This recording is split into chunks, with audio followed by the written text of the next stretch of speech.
Une si petite graine.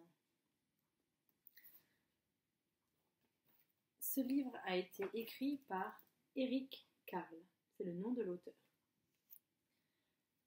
C'est l'automne. Le vent souffle.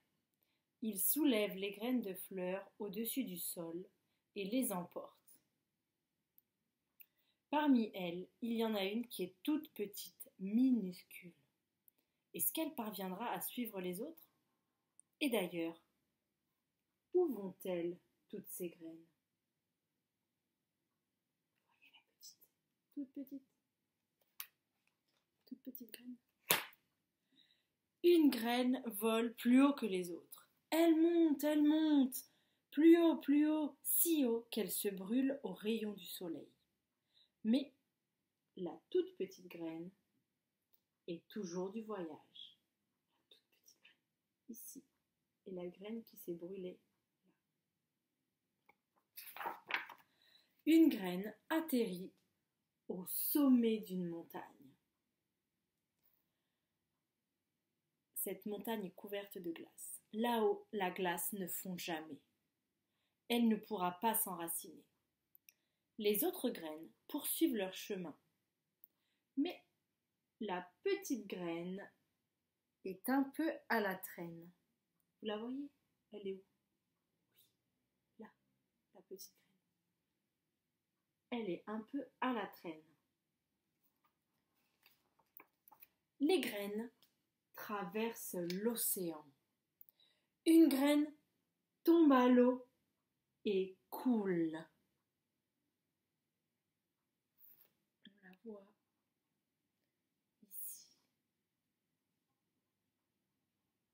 Là. Ici. Emportée par le vent, les autres continuent. Mais la plus petite ne vole pas aussi haut qu'elle.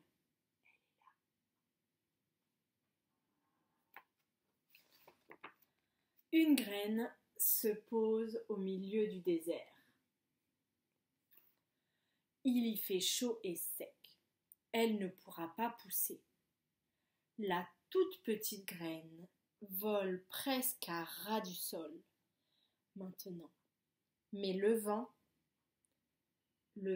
continue de l'entraîner. Soudain, le vent continue à l'entraîner. Soudain, le vent cesse de souffler. Et les graines tombent doucement sur le sol. Un oiseau arrive et picore une graine. Mais pas la toute petite. Elle est tellement petite qu'il ne la voit même pas. Pendant l'hiver, les graines se reposent de leur long voyage.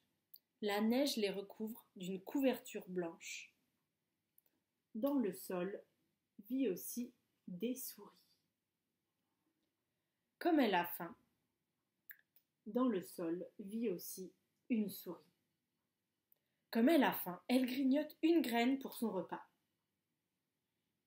Elle ne remarque pas la toute petite graine qui dort tranquillement.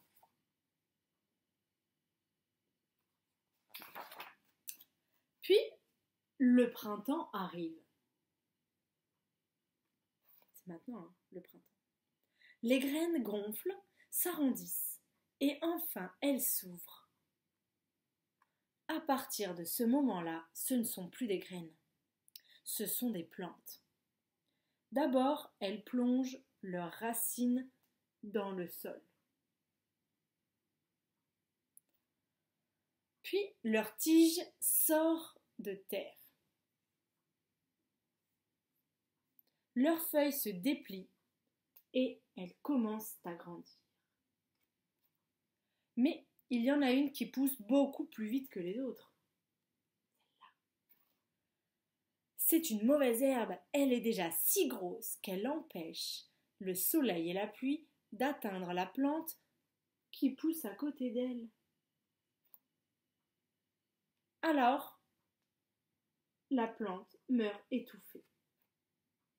La toute petite graine, elle est là. Elle ne s'est pas réveillée. Elle ne s'est pas encore réveillée. Bientôt, il sera trop tard. Enfin, elle se décide et lance, elle est là, et lance vers le ciel une tige fragile. Le retour du soleil invite les enfants à reprendre leur jeu au jardin. Eux aussi attendaient le printemps. Un enfant se met à courir. Il n'a pas vu les jeunes plantes et oh, il en a cassé une. Celle-là ne grandira plus.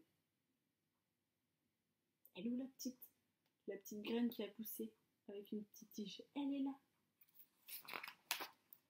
La petite plante, née de la toute petite graine, pousse à toute allure. Mais sa voisine pousse encore plus vite. Elle a déjà 7 feuilles. 1, 2, 3, 4, 5, 6, 7. Bientôt un bouton se forme, puis une fleur. Mais qu'est-ce qui se passe? D'abord, il y a un bruit de pas. Puis une ombre s'étend sur les 2 plantes. Une main s'avance et brise la tige de la feuille. Un garçon l'accueillit pour son ami. L'été est là et il ne reste plus qu'une plante, celle qui est sortie de la toute petite graine. Le soleil la réchauffe, la pluie la rafraîchit, elle se couvre de feuilles, elle pousse encore et encore, comme si elle ne devait jamais s'arrêter. Bientôt, elle domine les gens, les arbres et les maisons. Au sommet de sa tige, une fleur s'ouvre si grande qu'on vient de partout pour l'admirer.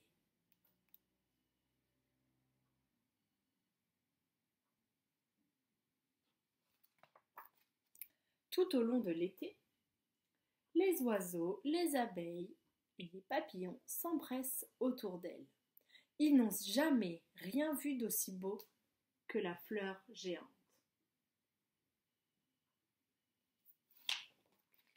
Puis, l'automne revient. Les jours raccourcissent, les soirées fraîchissent, et le vent, en soufflant, arrache les feuilles jaunes et rouges. Des pétales se détachent de la fleur et se mêlent au balai tourbillonnant des feuilles.